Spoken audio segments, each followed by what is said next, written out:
What's up, everybody? Welcome to Draft Chaff. This is episode number 163. My name is Zach. I'm one of your hosts. And joining me, as per usual, Ben Fisher. What's up, dude? Not much.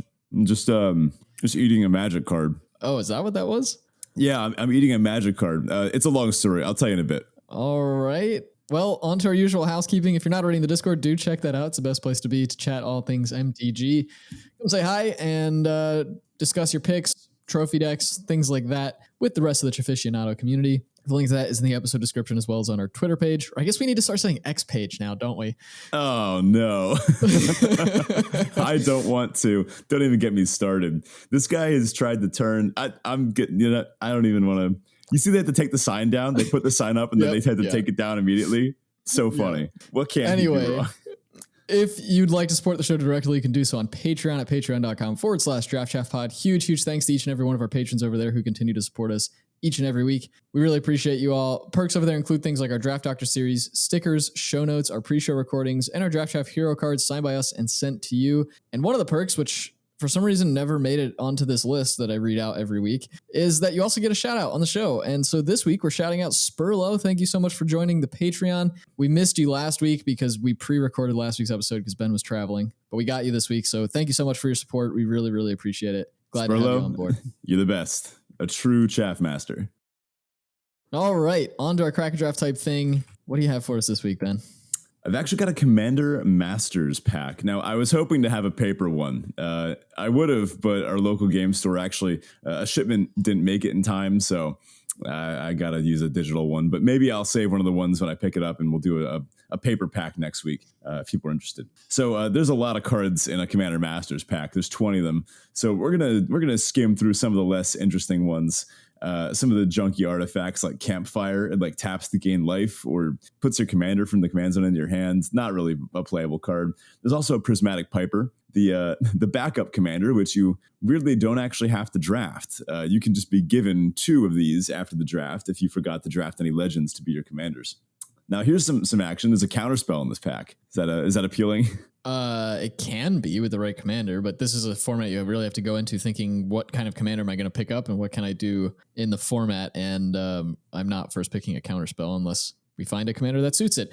That being said, we do get to take 2 cards out of every pack, so we may be able to do just that.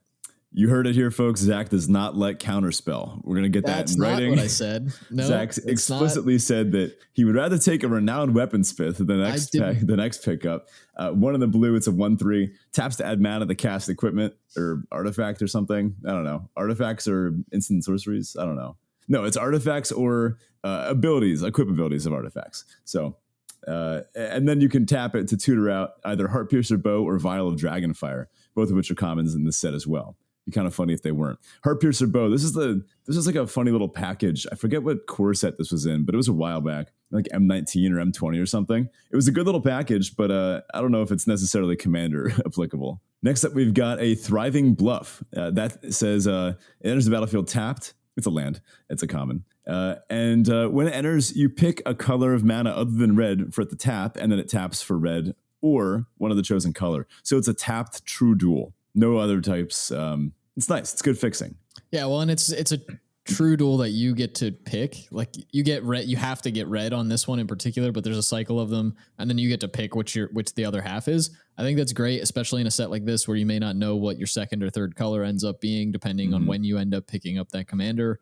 And in this set in particular, which we didn't get in Commander Legends, you can partner any monocolored cards. So yeah. That really lets you change what your color looks like throughout the draft. And so these thriving sort of lands have been pretty useful in the format. Not something I'm looking to first pick, but I do take lands pretty highly if I know I'm in a 2, 3, even 4 color deck.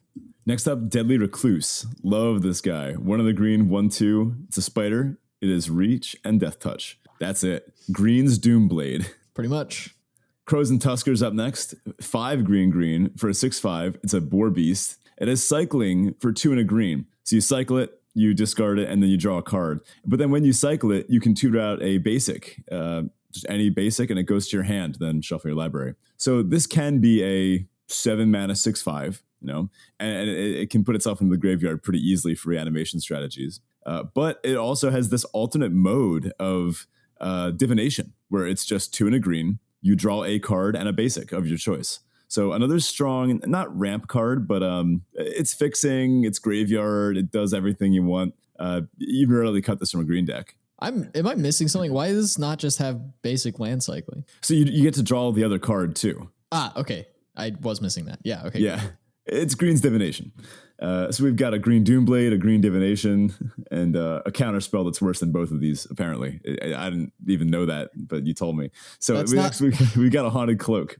It's 3 mana. It's an equipment. It says equipped creature has Vigilance, Trample, and Haste, and it's equip 1. This is missing something like Hexproof or Indestructible or Ward.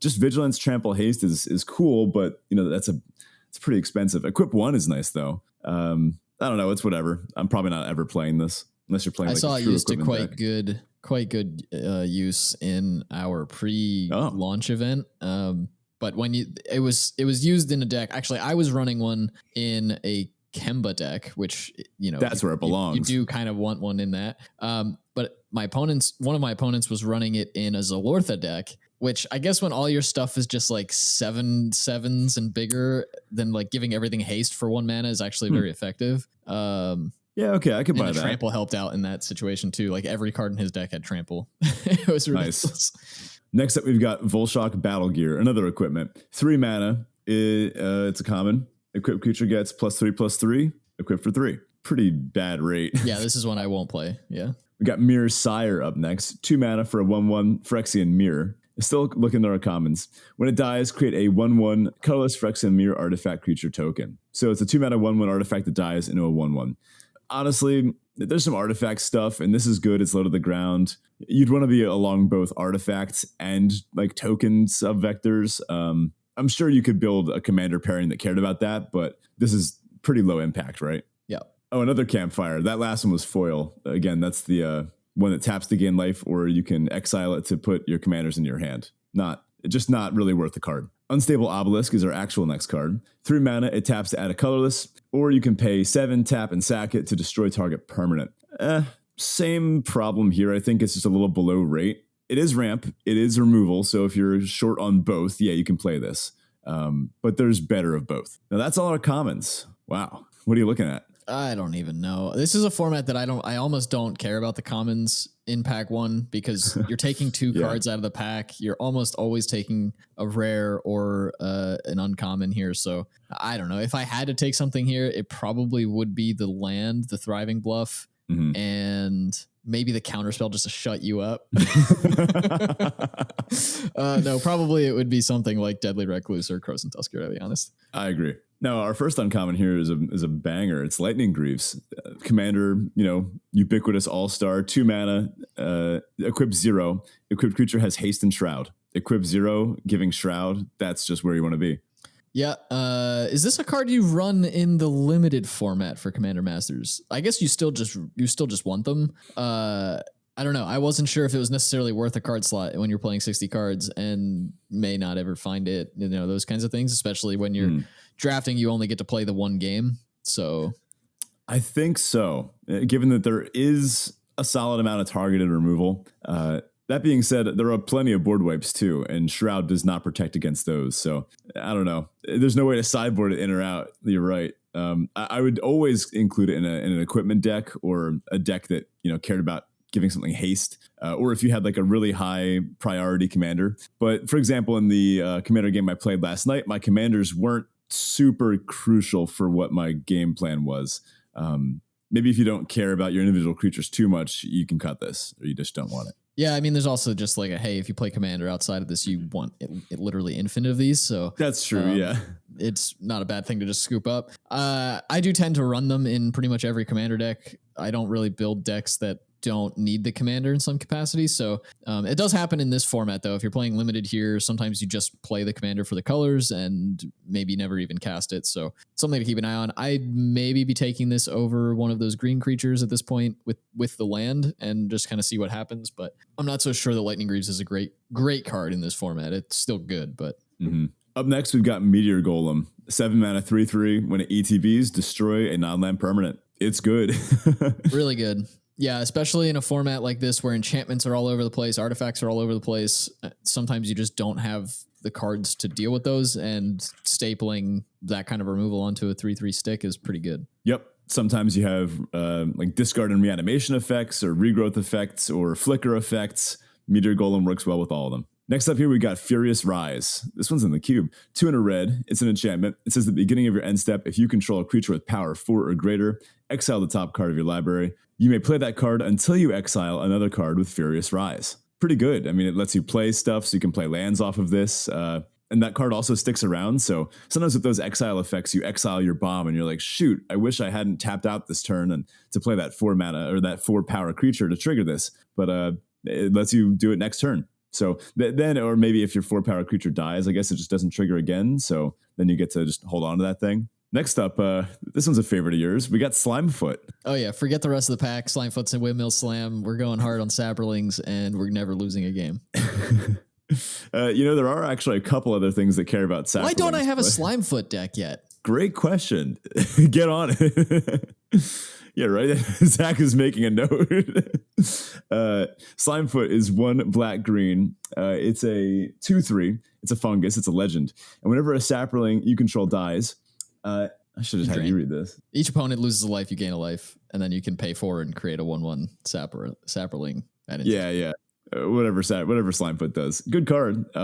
Really wants to be surrounded by other saprolings. I don't think there are that many other cards that make saprolings. There's a couple that pay them off, which seem kind of confusing. I don't know. This one seemed like an unfortunate inclusion. It didn't get the support it really needed, did it? No, and it kind of a weird card to reprint because it's not one that was in high demand. If you weren't going to support it in the draft format, I don't know why you bother slotting it into the format at all, really, but there are some incidental Saproling generation cards. The weird thing is, the unfortunate thing is, Slimefoot, this particular iteration of Slimefoot doesn't care about fungus cards. We've seen some Saprolings say like Saproling or fungus, and in fact, most of the cards in this format that generate Saprolings are not themselves Saprolings. Oh, the fungus Treefolk ones or fungus. Yeah, so a little bit weird the way they designed the support for Slimefoot in this set, but yeah, Slimefoot's got a dear place in my heart. That said, I probably wouldn't actually take him. I'm not so sure that the deck is viable in this format. Yeah, I'd probably run it if I was in a black-green deck. It's just a good mana sink. Sure, yeah, you run it in the deck. Whether it's your commander, I'm not so sure. This is one I may speculate on. It'll depend on the rest of the pack here, but I might take it early and then start to see what green and black cards are coming my way and then decide, can I keep Slimefoot or does it make sense for me to keep Slimefoot as my commander or pivot to some other black and or green commanders, some combination of them. But hey, if you're the only person who decided to take Slimefoot, you're almost certainly going to get past the cards that generate Saprolings. There's really like none of them are good enough to just auto include in any deck that can play them by themselves. So you might just get handed the deck if you really want it. Yeah, there's something kind of funny about it. Would you rather have like 1 green rare and the Prismatic Piper naming black in your command zone, or like a Slimefoot and that's just it? It depends on the green rare. It really right? depends on the black rare, yeah. So next up, we've got Hamza, Guardian of Arashun. 4 green, white for a 5/5 Elephant Warrior, also legend. This spell costs 1 less for each creature you control with a 1/1 counter on it. Mana reduction on commanders is always good.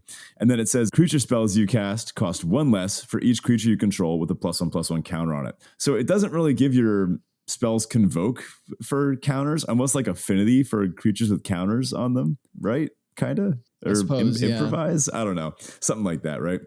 Seems solid if you're going for like a green-white go wide counters thing. Yeah, and that is a supported archetype in this format. This is not like Slimefoot, where it's kind of weird that there's even, there are a handful of things that support him, but it's a little bit of a stretch. There is support for Hanzo, so like there are counters all over the place. You can definitely build a solid green-white counters deck, and there's ramp in this format, so a 6-mana commander is not the end of the world, although you definitely want to be putting it to good use by the time you cast it. Next up, we've got Victimize, our last uncommon. This one's a banger. 2 and a black. It's a sorcery. Choose 2 target creature cards in your graveyard. Then you sacrifice a creature. If you do, return the chosen cards to the battlefield, tapped. Now that tapped is the only drawback here. This is a 3-mana sack 1, get back 2. That is really good. And that's to the battlefield. Yeah, they're tapped, but like if they have good ETBs or who cares? It's great value. I mean, tapped is technically a drawback, but it really is not the end of the world. And especially in this format, when you've got all these high power creatures kind of running around with good ETBs and different, outlets themselves in terms of maybe a mana sink or something to do with them other than put them in the red zone. And this is a great way to get those. The decks that are going to use Victimize to the best of their ability are the ones that have random 1/1s sitting around to sacrifice and get back 2 of your like bomb rares, right? I actually used the Victimize to sack a token to get back a Pathraiser of Ulamog and a Stonehoofed Chieftain. That's like 16 mana worth of stuff. That'll do it. Yeah. Now we're on to our rares, or should I say mythic and rares. We've got an Archfiend of Despair here. I don't even know what this card does. This is 6 black for a 6/6 flying demon. It's a mythic. It says your opponents can't gain life, and at the beginning of each end step, each opponent loses life equal to the life that player lost this turn. Oh, well, that's nuts. That's the best card in the pack by far. Yeah, easily. Hands down. It's mythic for a reason. Yeah. Plus it is 8 mana. You gotta build around that in some way. You can't just stick an 8 mana card in your deck. You do have to ramp up to that or expect that by that point, someone will just have an answer ready for it. I feel like this is the kind of commander where I actually, in this pack so far, I mean, we haven't heard about the other rare yet, but in this pack, I'm actually now just thinking Archfiend and Lightning Greaves. Because by the time you're casting Archfiend of Despair, you've had time to draw through your deck. You probably do have the Lightning Greaves in hand, and you actually want to protect this thing if this is your win condition. Problem is, Archfiend's not a legend. Oh, true. Wow, I missed that. I kind of just made the assumption that all our rares are legends. It does seem like it should be, right? I mean, it's a mythic demon, 8 mana, 6/6 flyer. This is like one of the only archetypal giant demons like that that's not. So it's no bells and lock, right? Yeah.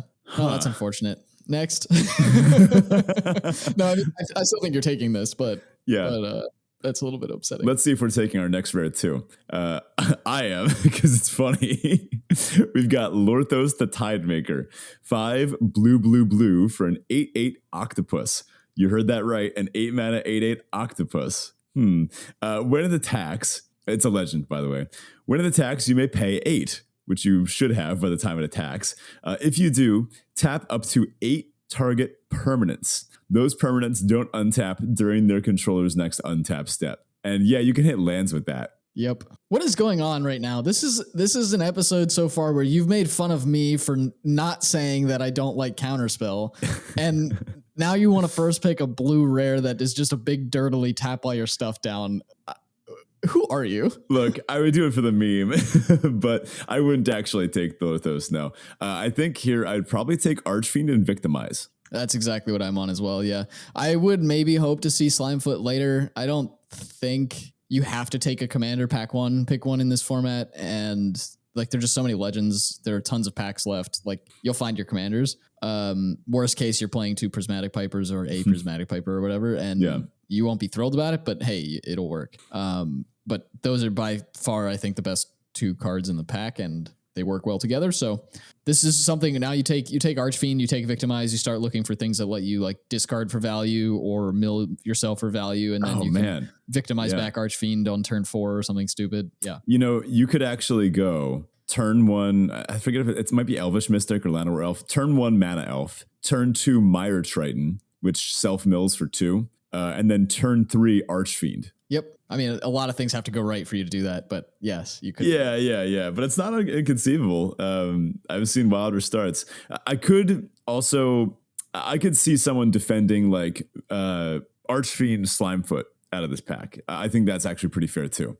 Yeah, I just don't think Slimefoot gives you enough. Like Slimefoot's good and it's fine. I just don't think it gives you enough to actually warrant taking over Victimize. While it does work and it gives you the colors you need and stuff, I think Victimize is just a better card with Archfiend than Slimefoot is. Fair enough. I just happen to like the green cards in this format. I could also see if you are maybe really feeling the meme, you could go for Lorthos Counterspell. The cool thing about this set is that you get to just kind of do what you want to do because the packs are just so deep.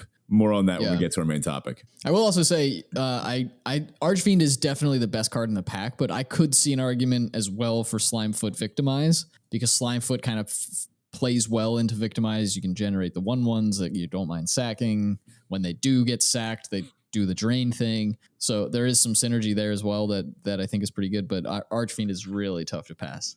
I should mention that Archfiend is worth $15. Yeah, you're not passing it. So there are a lot of random like $10+ cards in this format. Like I walked away from my first draft with like $80 in cards. Oh, that's awesome. Like I didn't know any of them were valuable. Yeah. All right, on to Teferi Tybalt. This is our Roses and Thorns style of segment where Ben and I share a high and a low from the past week. So Ben, how's it going? It's pretty good. I am back from vacation. Our last episode was recorded beforehand. This is now, I'm firmly back. Just enjoying summer. Got a few weeks left before school, so I'm trying not to think about it. Got to play a bunch of this Commander Masters set, which is kind of the inspiration for this episode, and just kind of hanging out. Tybalt, I had a bit of a nightmare travel experience that happened. That was fun. Hence last week's ridiculous live draft, which I didn't do too well in. Didn't actually get the trophy with that deck as expected. But anywho, I think I'm maybe like a little under the weather from traveling still. Just kind of felt off. I think that 40-hour awake stint maybe left me with a cold or something. I don't know. It's whatever. Still trying to make the most of summer. What's up with you? So my Tybalt, I'll start there, is that apparently I'm not eating enough. I've talked about kind of my fitness journey for the last like handful of months, and I've been doing really well with it and eating way more than I thought I needed, but actually just maintaining weight really. And then I tried to do a cut for a couple weeks, and now I'm trying to get back to eating like more, basically maintenance, and somehow the cut like totally threw me off, and now I can't remember what I was eating before when to make it so that I could get enough calories by the end of the day. So I'm trying to get back on track with that. It's been a little bit frustrating. My Teferi, which probably isn't helping the situation actually, is that I've started taking these nightly walks by the river in my town, and they're really great. It's a good time for me to kind of unwind, get away from screens. Like usually we'll listen to a podcast while I'm doing it, but sometimes I just walk around without any headphones in or anything. And it just, lets me kind of decompress before going to bed. I do these like 8:30, 9 o'clock at night, and they take me about 40 minutes. So just go all the way down the water and back. Nice. And they've been lovely. Really enjoying them. Planning to continue it. Also, off the back of our Commander Masters sort of pre-launch event, I got a pity pack and ended up opening a Yisin the Wanderer Bard. So now I built a Yisin deck because I sold all those cards that I said I opened that were valuable that I didn't know were valuable, and funded a very budget version of Yisin. So CEDH players, don't come at me. It's not that. All right, on to our listener question of the week. This week our question comes from Vampire Lorne. If you want to submit your own question for the listener question of the week, jump into the Discord and check out the listener questions channel. But Vampire Lorne asks, is MTGO Mythic Event Token, which gives you all access to cards for entering events for 2 weeks, worth $25? I would say yeah. Especially if you're testing for like an upcoming tournament or something, unless you also just want to get a little into a format that maybe you can't access via Arena, like Legacy, Vintage, or Modern. I am not familiar with this Mythic Event Token. Sounds great though. $25 for 2 weeks. I mean, if you're, if you have the time to play it enough, if you're playing every day or every couple days, then you're probably getting your money's worth. I would definitely do something like this if I wanted to familiarize myself with something like Modern, which we just got the Modern Pro Tour, which was awesome. Maybe more on that in a little bit.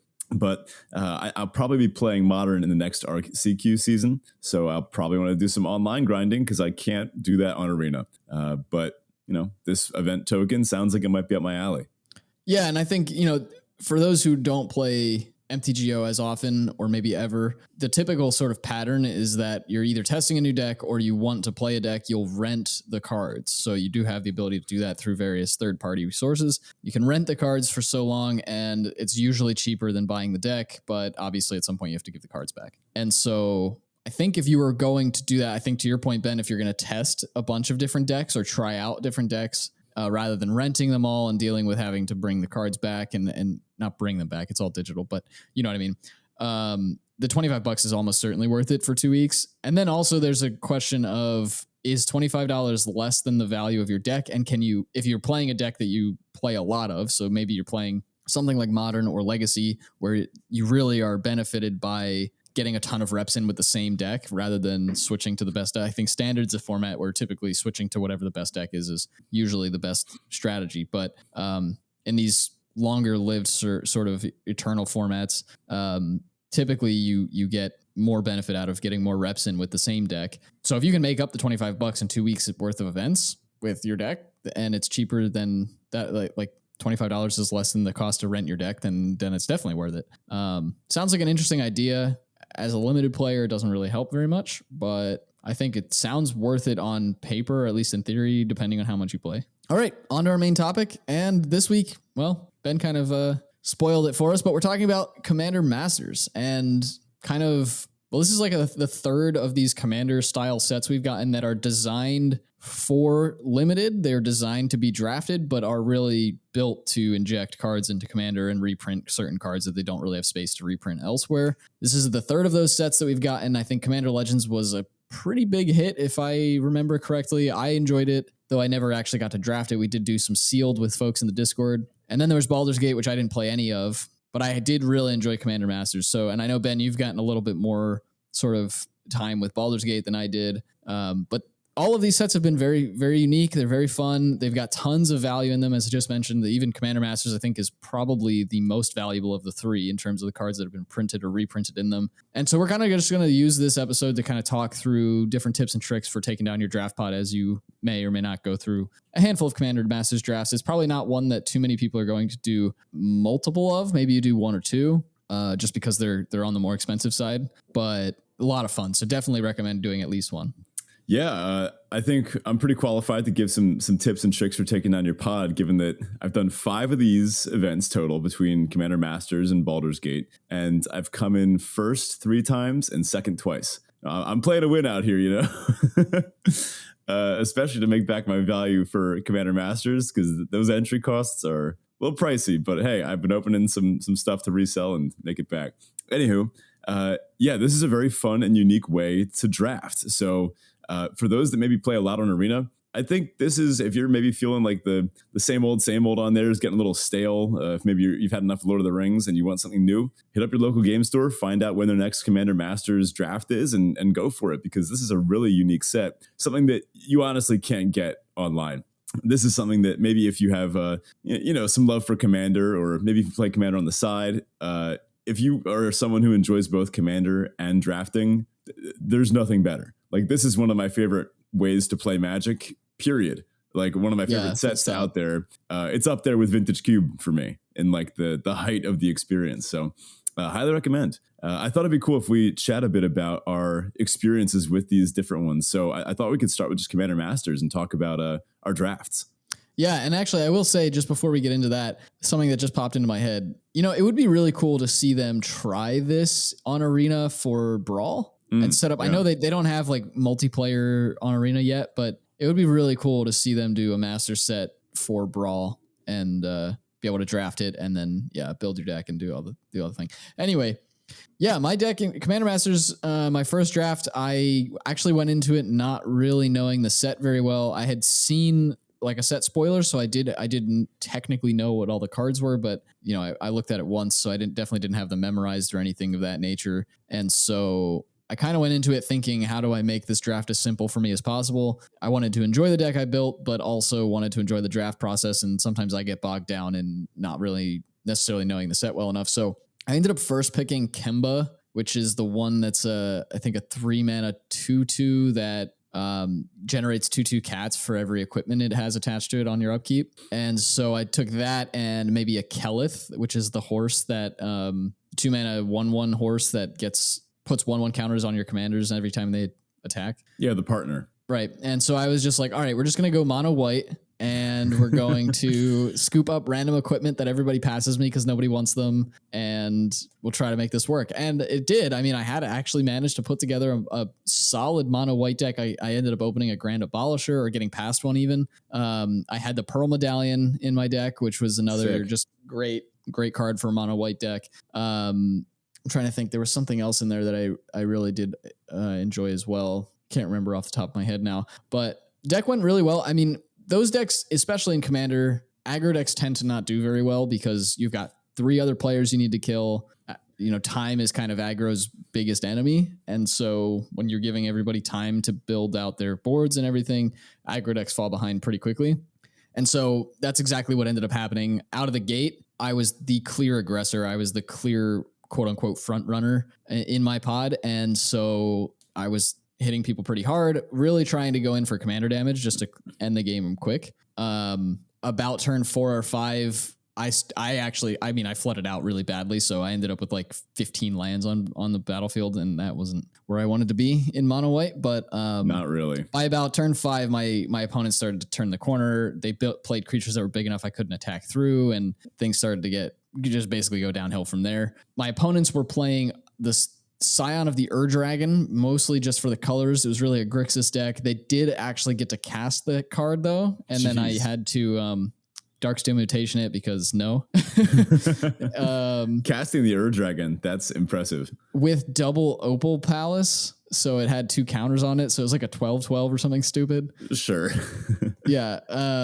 He never got to attack with it though. I Darksteeled it first. Nice. And then the other opponent was playing Zalortha, which I mentioned earlier. Zalortha is the red-green. This is the red-green Zalortha, not the invasion of... Oh, like the whichever Ikoria, right? The green one. Yeah, Ikoria. Yep. So this is the red-green Zalortha that gives everything the opposite of the Butts effect. So instead of dealing damage, you go to their toughness. They take damage. When damage would kill them, basically, they use their power instead of their toughness to calculate whether they would die. It's worded very strangely, but... It basically, so it's a bunch of like, X+1 or X+2 X's. So you have like 7 5s and 4 3s and all that kind of stuff. And they functionally are 7 7s and 4 4s. That deck was nuts. And then the other opponent was playing a Carador Ghost Chieftain, Abzan, which is the one that lets you play stuff from your grave. It's got the Luris effect, but doesn't care about mana cost. And they had a Galta and some other nonsense in there too. Sweet. But everybody was playing really fun decks. At some point, I got attacked with one of the Annihilator Eldrazi. Nice. And in my last ditch effort to not be a target anymore, I actually annihilated the Darksteel Mutation to give my opponent their Scion back. Interesting. And I still ended up losing. So did you make a friend in doing that? I did make a friend in doing that, but it didn't matter because they didn't save me. So I've done 3 Commander Masters drafts. My first one was by far the worst. It was over in 15 minutes. I had a cool deck. It was black-green counters. My commanders were Rishkar, Pima Renegade. That's the 3 mana, 2/2. And then things with 1/1 counters on them, tap for green, which is nice. It's a good ramp thing. Partnered and with ATBs to put counters on things. Yeah, so it helps you out. Partnered with Mikaeus the Unhallowed, the 3 black, like 6/6 or whatever. And then all of your non-human creatures have +1/+1 and Undying. So if they would die, instead they come back with a 1/1 counter on them if they didn't have a 1/1 counter on them. So a little bit of a non-bo, but a little bit of a combo with Rishkar. And also whenever a human hits you, you just destroy it because the card wasn't good enough to start with. But I think I slammed him on like turn 5 or something thanks to Rishkar ramping. But then as we're building out the game, my one opponent is playing Yannette, the Esper Sphinx, where whenever it attacks, they flip the top card of their library, and if it's odd, they free cast it. And one of my opponents is playing like a red-green pile. The other one I honestly don't even remember. The red-green pile opponent casts a board wipe that wipes everything on the board except for Yannette. And I'm like, okay, interesting strategy. Let's see where this goes. And then they tried to abrade the Yannette to get the last couple points of damage on it. And the Yannette player goes Shelter. And the game ended because then the Yannette player just started attacking, free casting their whole deck because it was all odd. And it was honestly very disappointing. It felt like the game hadn't even really happened. I did manage to just barely squeak my way into second place in that one. The second one was a lot more fun. I actually had pack one, pick one, Morophon the Boundless. That's the 7 mana, like 6/6 or something. And when it enters the battlefield, you choose a creature type. Creatures of that type cost Wooburg Lest to cast, and then they all get +1/+1. It's going straight into Elk, by the way. Because of course, because it's a changeling, so it's a stupid elk. Well, actually, because it has horns, it has antlers. Right? So yeah, whatever. That's the real reason. But anyway, I took Morophon pack one, pick one, and then I proceeded to take the 2 best cards out of every pack because that's one of the 2 5-color commanders, that and the Ur-Dragon. So I just said, okay, let's see what happens. I'm just going to take ramp and fixing and bombs, and it kind of worked. It was fun. I wound up with this dragons sub theme. I didn't really have a good sub theme to go with the Morophon. I didn't get a bunch of homunculus or whatever. But I had a bunch of dragons and a bunch of big Eldrazi whose costs I could reduce. The game played out pretty well. I had a Marin opponent who had a very strong Marin of Clan Neltoth deck, who's one of my favorite commanders. So the moment I saw Marin was sitting across from me, I was scared. And I had, I was right to be. The Marin deck popped off. It got to like 10 experience counters. They were looping like Custody Lich, whatever the thing is, where whenever it sacks, one opponent discards 2 cards, another opponent loses 5 life, and another opponent sacks a creature. So they started looping that on their end step every time, and they were doing that like twice a turn. It got silly. Again, barely squeaked by second place there. My third one, which I actually just did last night, I wasn't happy with my draft. I wound up with this like blue-white pile. You would actually really like this deck, I think. It was blue-white birds, wizards, and spellcasting. Yeah, sounds like my cup of tea for sure. Yeah, it had like Murmuring Mystic and Battle Screeches and stuff like that. Yeah, it was like a blue-white token making Murmuring spells. Mystic Battle Screech is so nice. Yeah, it was pretty cool. I gotta say, once I played it, I liked it a lot more.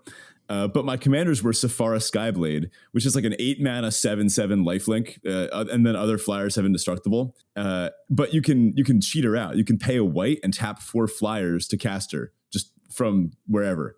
So just 1 white, tap 4 birds, and then she's there. And the birds are now indestructible. So that was cool. I got to do that a couple times. And Nazami, Lady of Scrolls, Azami or Nazami, I forget. But it's like Azumi. Yeah, 5 mana 0/2 wizard. And she says, tap a wizard you control to draw a card, including yourself. So, so like basically a bunch of wizards that made birds that had spell. I was surprised by how tight the vector was. Windrider Wizard, that old Zendikar Rising uncommon, the 3 mana 2/2, where whenever you cast a wizard, instant, or sorcery, you can tap it to draw and discard. It itself was a wizard. So I had this pretty tight wizards thing. I had a couple looters. Anyway, I didn't like the deck beforehand. It just didn't really feel like it came together. And I'd opened a jet medallion, which is kind of cool, the black medallion. And I told Pessimistic Corn in the Discord, who happened to be there, I was like, I don't like my deck very much. I don't think it's actually able to win a game. I can draw a bunch of cards, make a bunch of tokens, but people are just going to hate me out. And he was like, nah, I think maybe it's better than you think. And I was like, nah, if I win the pod, I'm going to eat with my jet medallion. Oh, no. And the deck actually worked too well. So I have Sapphire Medallion. I tap 3 lands. I frantic search. It only costs 2 because of Sapphire Medallion. So I untap all 3 and I float an extra blue, and I get to draw and discard, which procs a bunch of stuff. I was ramping in blue-white. Welcome to blue. Yeah. So I had 3 copies of Frantic Search, and I just kept churning through them, ramping into each other, procking more things. I think I drew half my library by like turn 7. And at that point, one of my opponents was mana screwed. The other 2, they had action. Shout out to Ratafia, Ryan in the Discord, who was there as well, who had the rather diplomatic idea of saying, do you guys just want to give this one to Ben and start over and play a new game? Which I was more than happy to go with. I had a bunch of kill spells in hand. And honestly, the game we got after that was excellent. And again, shout out to Ryan, who ended that one in fantastic fashion with an Exsanguinate for like 10 to drain for 40 and win the game after like a nice hour of good interactive back and forth. It played out really well, and I got my prize packs and got to go off with a nutty blue-white deck, so I was happy. And that's why I ate a magic card at the start of the show. So you've got, of the 2 of us, you've got the only experience with Baldur's Gate in an actual draft setting. Where does Commander Masters come out for you in comparison? It's definitely more expensive. We'll say that. I think the fun was about the same, to be honest. A couple key differences. When you're playing Commander Masters, you feel like every single card you take is like, oh, this is going to go in a commander deck. Like these feel like you're playing with a bunch of commander decks that got broken down, broken into packs, and then shuffled together. Whereas Baldur's Gate, there's a bunch of junk in there. There's a bunch of nonsense that it doesn't see play anywhere. That being said, you can still have a lot of fun with it. So in Baldur's Gate, I played a blue-red blue-red dragons deck, which was pretty cool. I tried to backdoor into into blue-red-green, but I was stuck in red-blue. It still ended up working out fine. And that was where I started to figure out a couple of the draft strategies, ways to cut and isolate colors that ended up working out pretty well. And I got to test those strategies in these past 3 Commander Masters drafts. And I got to say they worked out pretty well. All right, so let's jump into that then. Let's talk draft takeaways. How can the listener do better in their Commander Masters draft? I mean, if you're going to drop all that kind of money on one draft, may as well make it count, right? Yeah. So I recommend cutting a color. I found the best way to, kind of stake out your area in the draft was to go deep on one color early. Maybe pick up a strong commander for it in pack 1 or pack 1 pick 1 or pack 1 pick 2. And maybe you pick up a color pair, right? Maybe you pick up something like a Marin of Clan Nel Toth, which is just so strong in a vacuum that it is worth just going on rails and drafting black-green from that point onward, because the power of that commander is worth it. But if you don't do that, for example, in my draft last night, I took a Zombie Lady of Scrolls and the Frantic Search, pack 1, pick 1. And that was it. I was like, okay, I'm just going to cut blue and see how this goes. I discovered this when playing the Baldur's Gate one, where I cut red very hard and got really rewarded from it. Just got a bunch of red rares in pack 3, and that worked out really well. Now, that's not the only option. You can do whatever you want. It's Commander. So if you open something else that you just want to go deep on and try, you can. For example, when I open Morophon, right? If you open a 5-color commander, a 3-color commander, then chances are you're going to be able to pick up enough stuff, just because there's so many cards and you see so many packs, that you'll be able to support them no matter what. Now, there's plenty of cards in each pack. These are 20 card packs. A big difference about this is that you take 2 cards per pick. So because there's 20, that's 10 total picks. So 4 cards will come back to you. Now, that means all colors are pretty deep, especially with the number of uncommons in each pack too. So you can wind up with a very powerful deck if you cut and get paid off with proper drafting. Yeah, and I'll say that also adds to your ability to kind of go deep in one color and then kind of speculate on a second, because you can at some point take, okay, I'm going to take my second Frantic Search in this pack, but I'm also going to take this Sephara because, well, maybe I'll pair those two together and I can partner them in the same deck with the Izami I already picked up, right? So that does kind of give you a little bit more flexibility in that way, and it does. Frankly, I will say I think signals in this format are virtually impossible to read.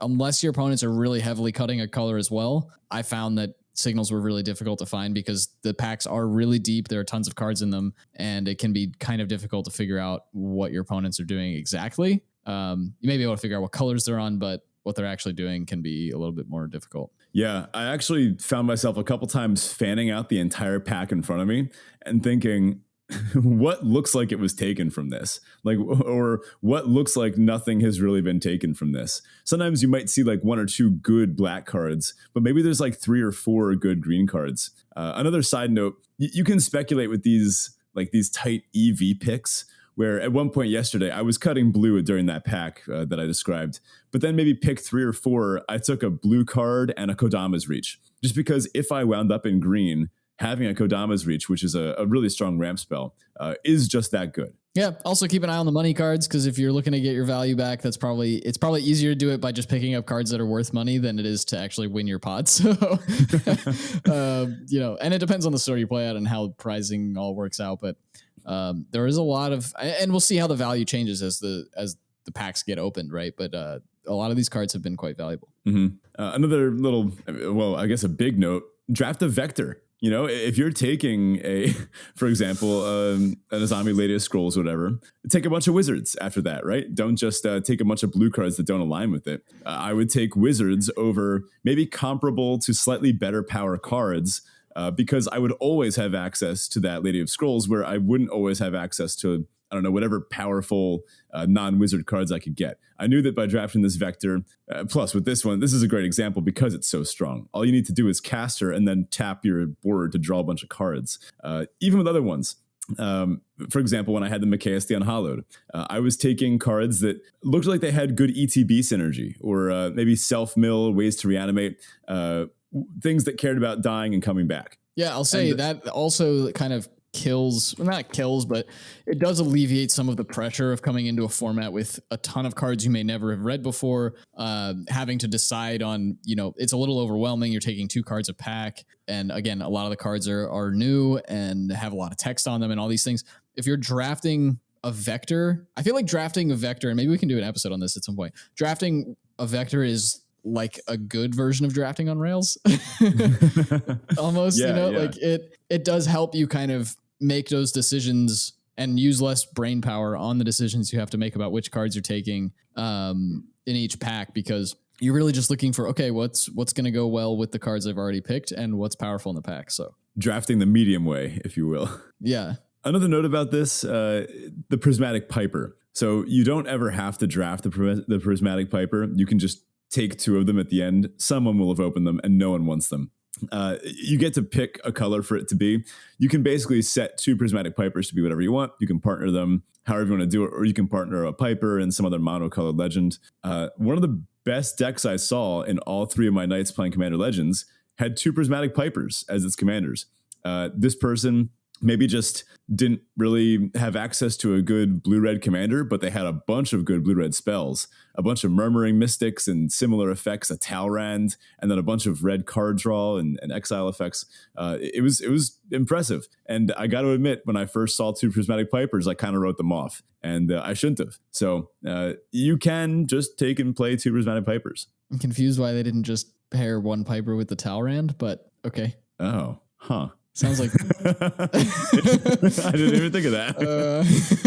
Okay, I mean, yeah, cool. There are their reasons, own, right? That's why this set to, is fun. Yeah, there are reasons to play. I mean, maybe it was an information hide. If you're playing a really tight deck and your deck is built heavily around your commander, the second your commander is shown in the command zone, your opponents know what you're up to. So it could have been something to do with that. I'm confused about that one, but I will say, yeah, I mean, some players, I mentioned that player I was playing against had the Scion of the Ur-Dragon. They weren't playing 5 colors even. They just needed access to Grixis because that's what they ended up drafting. And in this format where you can partner 2 monocolored cards together, coming up with a 2-color deck and getting commanders that are viable for it are, I would say, quite easy. Not something that you always will have happen, but quite easy. Getting 3 colors or more can be quite difficult because you can't partner multicolored cards together unless they already have partner on them. And I don't think there are any in this set. So that can be difficult. You may just want to draft a 4 or 5 color card that has those colors that you're looking for in it. And maybe you never cast that commander and your deck's not really built around what the commander does or is about, but you built a tight deck otherwise. So these are all things you can do. It's really fun, lots of puzzles to solve, and definitely, again, recommend that you get out to your game store and give one of these drafts a go. Yep, definitely one of the most exciting draft experiences, and probably my favorite draft experiences that I get to do. I'm excited to do the next one. Probably not going to do any more Commander Masters. Maybe going to do some more Baldur's Gate in the future. But that's it about drafting. Let's chat about the gameplay. So how would you describe the speed of this format? I thought it was pretty slow, right? It's definitely slow. I mean, it's Commander, so you're in a 4-player pod. You draft in 8-player pods, right? But then you actually play in 4-player pods. So just by nature of having 4 players in the game, it's going to be a slower format. There are some aggressive decks in the format that can kind of get out of the gates quickly. But again, with 4 players to kind of be there or 3 opponents really to be there to kind of pump the brakes on anything that anybody's doing. If they get too far ahead, I would say the aggressive decks don't tend to do very well, which keeps the format slow as well. And it's Commander, so there's a lot of politicking. There's a lot of, hey, if you don't attack me this turn, I'll do this for you next turn, and that kind of stuff. And so there definitely gets to be some of those aspects, which also can affect the speed of the game. Mm-hmm. I recently had a revelation when it came to Commander, and I actually went and revamped a lot of my decks with this in mind. I played my oldest and most beloved deck, Bruna, a 6-mana angel who all she wants to do is hit the ground, attack, and then attach a bunch of auras to her and maybe win. But that's a 6-mana play, and you can't really ramp in blue-white, although I can put in that Sapphire Medallion. I ate the jet one, obviously. So what I'm thinking is you kind of have to ask people to be able to resolve the Bruna and be like, all right, please let Bruna resolve. Please don't kill her. I won't hit you with it. And then eventually you wind up stuck where you're like, okay, I have my Bruna now, but I made a deal with those 2 that I can't attack them. And that person has like a flying, like something or like a moat or some nonsense. I don't know. I got tired of having to ask people. So I decided to revamp all my Commander decks with the appropriate tools to no longer have to ask people if my spells would resolve. I put in a bunch of like cheap counter spells or pitch counter spells, ways to protect my commanders, cheaper, more interactive cards that could have more gameplay applicability. And now I don't ask if my Bruno is going to resolve because I know it will. Now I have my my backup pieces, right?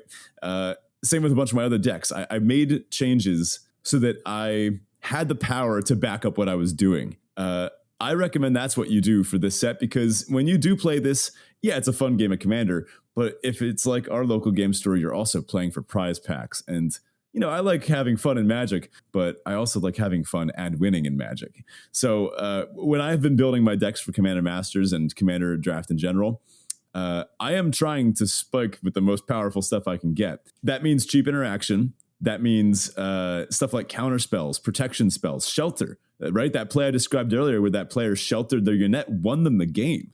So cheap spells like that are fantastic in this set. Highly recommend, and don't feel like you need to build a deck where you're going to have to ask for permission to do stuff. I had an opponent last night who maybe kind of felt that way. Maybe they seemed like they might have been newer to Magic, newer to Commander. And they were sort of trying to figure out like, oh, well, should I attack here? Should I attack here? What do you think? What do you think about this? I'll say I had a plan every time it came to my turn. I knew who I was attacking. I was going for blood, I guess. That being said, I still had a lot of fun. Yeah, and sometimes the commander you have can influence how much of that you want to be doing versus how little of it you want to be doing. Again, the politics aspect of the game is ironically something that I hate about Commander, but is a very big part of the game and something I should probably get better at. But if you can kind of master the art of politicking inside of the game of Commander, you're going to have a much more enjoyable time. And then also, know the levers that your commander is designed to pull, because when you can do those effectively, you'll know, to Ben's point, you'll know what you're doing on your turn, which actually not only speeds up the format as a whole. I would say it's a slow format, but it speeds up your games. I mean, my Commander game for the pre-launch event lasted something like 3 or 4 hours, which is just way too long. Yeah. And again, if maybe your deck doesn't have power, on the other hand, then get a little political. Say, okay, I think my deck kind of sucks. I'm just going to kind of sit back, play it easy, maybe not deploy my mythic threat on turn 3. Maybe I'll just hold it back and, make some friends first and then build my way into it. Unless you're trying to be a bloodthirsty spike like me. I don't know. It's each their own. Hey, sometimes spiking, the best way to do so is to, sit back, be innocuous for a little while, and then watch your opponents beat each other up. And then when the dust settles, you're like, oh, hey, big mythic, I win. Yeah. So that was the plan. Everyone. Yeah. I will say also, obviously, we play with 60 card decks in this, not 100. And so, I don't know, that's something to consider. But it's also not 40 like a draft. So you do have a little more room to play. A lot of people were asking how many lands am I supposed to play here, because they were limited players who didn't really play Commander, never played constructed formats, so didn't really know how many lands to put in a 60 card deck. Think about those kinds of things. Ramp and fixing are always important. You can think about this like a cube in that way. Really good lands are going to be very effective if you've got a commander that's letting you run, really any more than 2 colors. There are pretty solid lands in the format that are utility as well. Opal Palace was one that I mentioned earlier that pretty much every deck would like to have. Soul Ring is in the format, so you can ramp early in the game as well. Signets, Mana Dorks, there's all sorts of ramp spells like Kodama's Reefs that Ben mentioned earlier as well. And obviously green can ramp, that's kind of green's thing. You'll want ways to do it in other colors, whether it's the medallions or a Soul Ring or Signets or something like that. Find ways to do it in other colors, because if you're not getting ahead on mana, you are getting behind in the game. One other takeaway I would say from this is it's just a good experience to play commanders that you wouldn't otherwise. I mean, we know as drafters, you should be prepared to draft any colors that are open, right? To get the best deck you can, to do as best as you can in the league or in the draft, whatever. I wanted to do the same thing last night. And as I opened this blue rare that involved wizards and drawing cards, I was like, what is this junk? Give me like a Zakama or something. I don't want wizards. I don't want to draw cards. But I was like, okay, you know what? It's opened. I've got it. Let's just see what happens.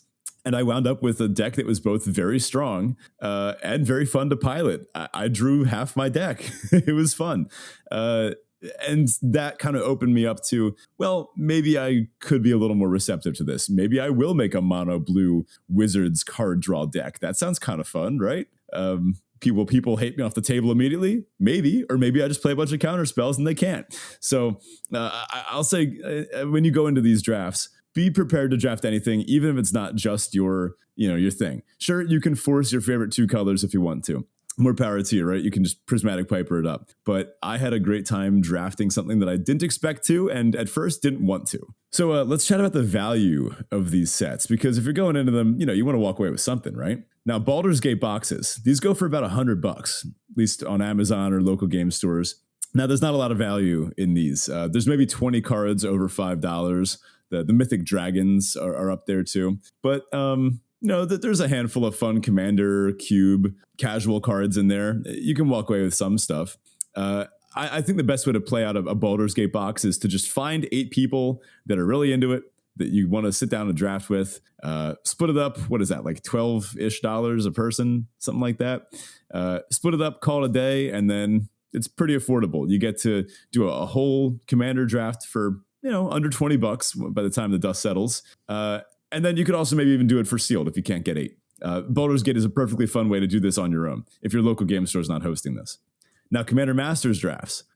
These are more up there. These drafts could range from $40 to $60 depending on how good your store's prize support is. Boxes, I don't even want to know. I'm afraid. I just looked it up. If you don't actually want to know, I won't tell you, but I'm covering my ears. I do have the numbers. So collector's boosters, which have, I don't even know how many packs in them, are $200.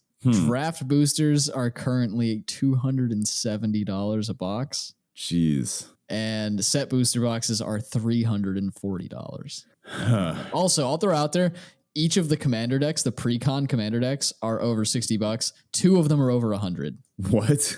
Yeah. The one that I wanted, the one that I really wanted, the Eldrazi Unbound deck, of course, $125. What? That's nuts. I remember when these pre-cons were $40. Yeah, they used to be. They printed a bunch of colorless cards in that deck that everybody wants to get their hands on for their other colorless decks, and they are brand new cards. So that's how. Yeah, that sucks. That's what it is. Slivers is the other really expensive one, and ironically, the cheapest one is the Planeswalker deck. It's because all the walkers are probably. Oh, actually, hold on. Is that one 5 colors, right? Or it's Jeskai, so the best colors. I don't know about that, but anywho, I would not recommend going out and buying a box of Commander Masters then, unless you're really feeling it, unless you want to find the people that are in for it and go in. I could see myself maybe doing that someday. This set is a lot of fun. And like I said, you walk away with a lot, even the draft chaff that, you'd usually leave behind. Not us, of course. We take all draft chaff, care for it, love it, nurture it, that type of thing. Even the draft chaff that would get left behind, it's full of like Eternal Witnesses and other solid cards, like Victimize, other solid cards that you can just put in your regular commander decks, pieces that you need, right? That's something I do really enjoy. I mean, the cost is high. I mean, $40 even at the low end to draft is really expensive. I mean, we're talking pre-release prices, and actually even more than that.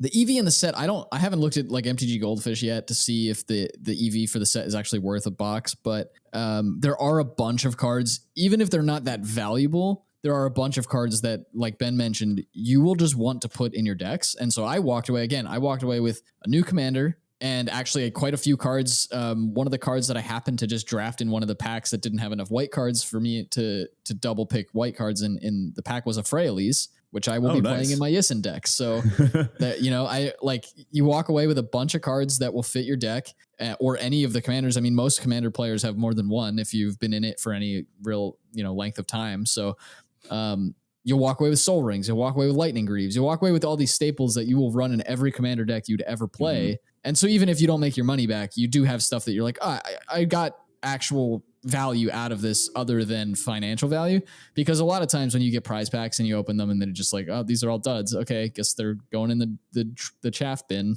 At least with this, you're walking with cards you will actually put in decks and play with later. The funny thing is, I didn't even realize how many of these random rares were like $10 to $20. The medallions, for example, those are all like $20 cards, which I didn't know that. And even some of the uncommons in there, they're just high value things, right? Fine to just pick up them. Plus, there's some nice like $30+ mythics, alt arts. Maybe you get a jeweled lotus and you just walk away paying for your draft in the next one. Everything's just playable. I think it's it's hard to walk away without getting closer than you think to your money's worth.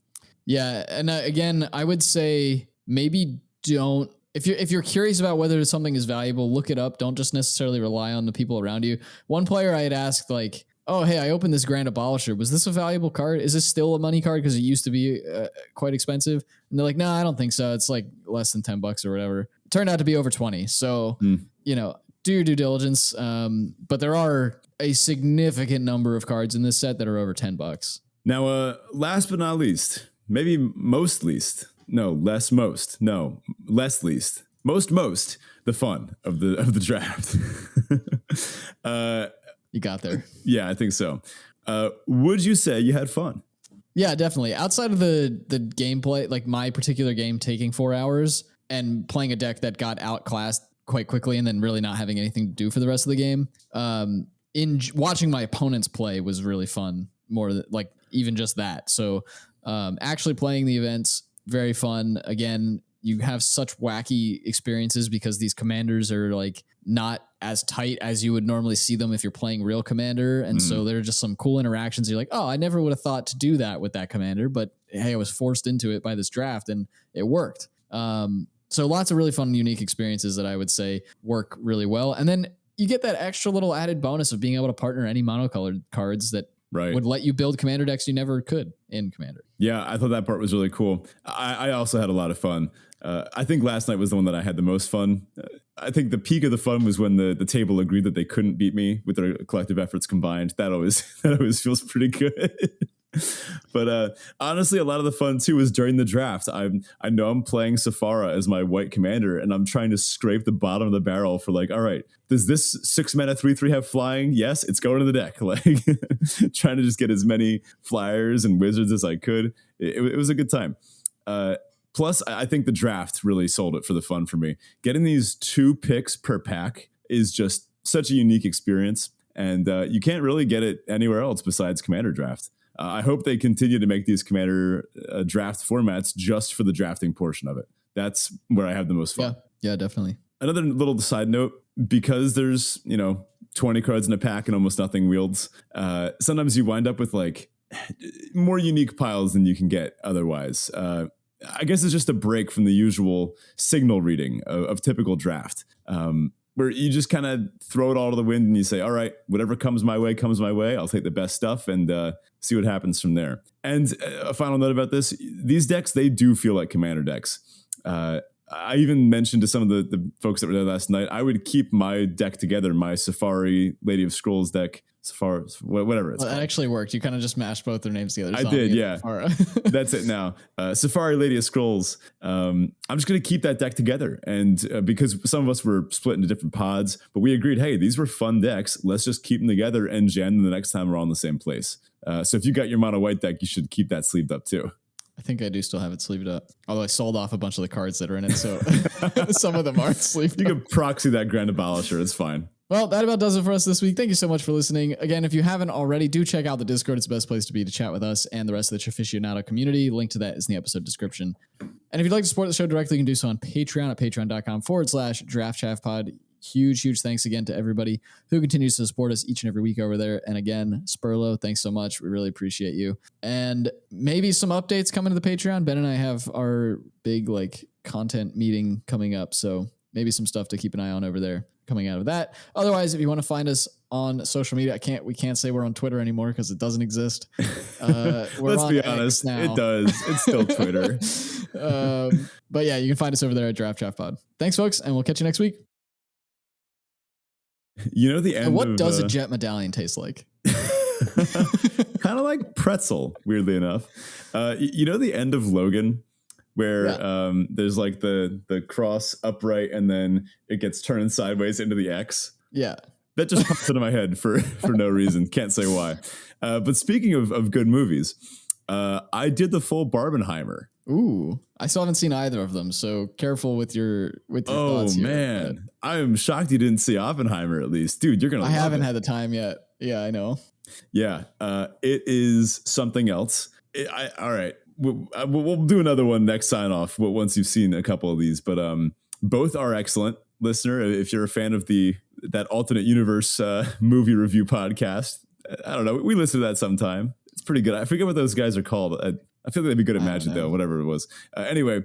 It's like Zen and Back or something. I can't remember. Yeah, whatever their names were. But we can definitely get into it at some point. But they're both worth seeing. Oppenheimer, I do think, is the better of the two, just strictly. Barbie is fantastic. I think it was what some folks have criticized it for being like woke feminist nonsense. I actually didn't think it was feminist enough, but maybe a hot take. It is very funny though. Ryan Gosling crushes it, and the whole cast of Oppenheimer is awesome. I'm very excited to hear your thoughts on it, and honestly, you're gonna love the score. It is one of the best parts in the movie. I'm so ready. Is that true for both of them or just Oppenheimer? Oh yeah, actually, it is true for both. The score is strong in both of them. Awesome. Well, hey, I don't think I have any Saturday plans. Maybe I'll go watch both on Saturday. Dude, I highly recommend.